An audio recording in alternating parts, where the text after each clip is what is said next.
Imagine owning a home and watching an arrogant HOA president try to bully you out of your own rights.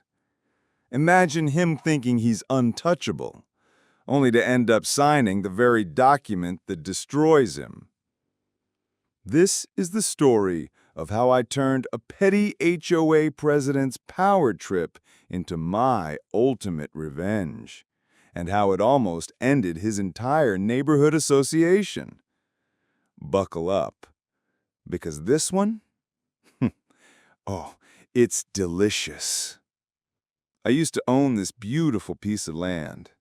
30 years ago, it was nothing but a quiet slice of countryside, part of an old farm. I bought it cheap, before the city sprawled out this way. At first, I had dreams, maybe some small-scale farming, maybe a place for my mom to live out her days in peace. But like life often does, plans changed. I never farmed. Instead, years later, a developer came knocking, part of a group I'll call the organized owners, the folks who wanted to turn this quiet farm into a shiny new suburban neighborhood. They offered me a deal: sell part of my land to fund building a big, nice house on the other half. It was a no-brainer. I even built the place for my mom, but she passed away before she could see it finished. That house, our house, was suddenly just empty. Every corner reminded me of her. So I moved out and rented it to a family. Life was quiet for a while. Until the HOA showed up. The organized owners had formed a homeowners association, and their president, the guy who bought part of my original land, well, let's just say he had the smugness of someone who thought owning a clipboard made him king. They wanted me to join. They wanted to use the little strip of my land by the road to build a sign and a guard hut for their fancy gated community. I wasn't interested in joining their HOA circus, but I was fine letting them put their stuff on the edge of my property in exchange for a simple $35 a month and mowing my lawn. Easy money for takeout, right? And for over a decade, that's how it stayed.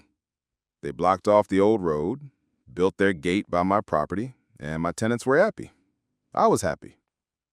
Fast forward to just 3 years ago. Everything changed when my tenant called me in a panic. Someone had been firing a gun near his daughter's window. He was terrified.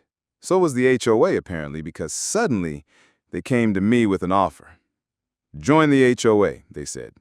We'll give you exemptions from all the rules. No fees, no nonsense. We just need your land officially in the HOA so we can build a security wall with cameras and electric fencing. On paper, it seemed like a win. More security for my tenants, a nice wall, and importantly, I wouldn't have to deal with HOA drama because of the exemptions. Or so I thought. About a month after the wall went up, my tenant called again. He'd gotten a warning from the HOA. His dogs were barking. He reminded them, this property is exempt. They told him, oh, we canceled that exemption. I went through my mail and found a stack of HOA letters I'd been ignoring, and my jaw dropped. They were claiming I owed a year's worth of back HOA fees, late charges, refunds for the easement payments they had been giving me for a decade, fines for my tenants' supposed violations, and fees for lawn mowing, the service they had offered me for free for a decade. I was furious. I felt trapped and betrayed. That smug HOA president, he thought he had me. And when we went to court, the judge said they were technically within their rights. They just had to give me 30 days' notice before revoking my exemption. As I walked out of court, the HOA president smirked at me and said, "Next time, read what you sign. Maybe then you could have been a founding member." My hands literally shook as I drove home.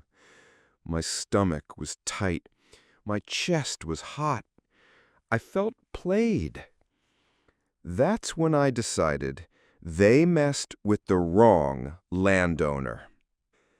I pulled out every piece of HOA paperwork I had, determined to find a loophole. I didn't even make it past the first page. See, the HOA contract used my property number from the old easement, the one I had originally set aside from my mom. That sliver of land where their gate and guard hut were sitting? Technically, that was the only part of my land in the HOA. Not the house, not the big yard, just that tiny strip. And that meant I could evict their entire security operation off my land. So, I waited. The HOA president personally drove an hour to hand-deliver their 30-day notice to me. Exactly 30 days later, to the hour, I knocked on his door. He opened it with that same smugness until he saw the documents I handed him. Notice that I planned to build a house on the HOA property? Notice that they had 30 days to remove their guard shed, electric boom, and neighborhood welcome sign from my land. I didn't wait for his sputtering. I just smiled and drove away.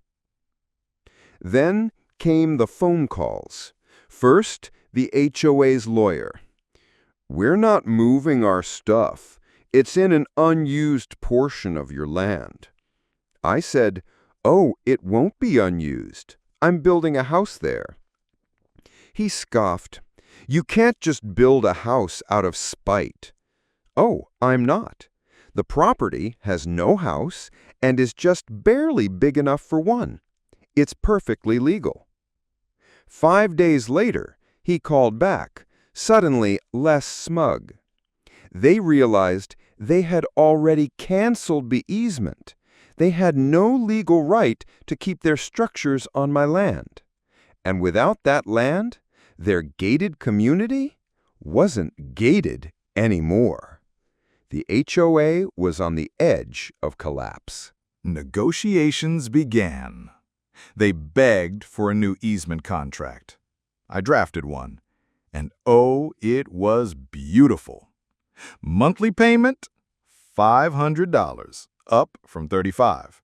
Adjusted annually for inflation, HOA must maintain my property to HOA standards at their expense, $7,500 cancellation fee, automatic termination if they complain about me, fine me, or take any legal action.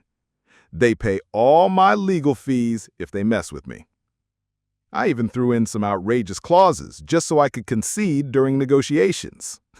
The HOA president refused to sign. He yelled, he whined, until he realized I was dead serious. 8 days before the deadline, a paralegal handed me the contract, fully signed by the president. Even the paralegal said, shaking his head, "I told him it was a bad idea. He told me to shut up and said he'd sue you later." So, here we are. And just like that, the HOA president had signed his own doom.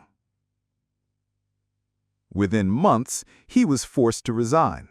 The HOA had to keep paying me, maintain my property, and live under constant fear that one misstep would cost them their gate and maybe the entire association.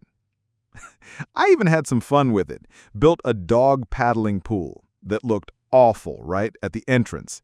HOA called it an eyesore. I handed them their contract and reminded them, your job to bring it up to HOA standards.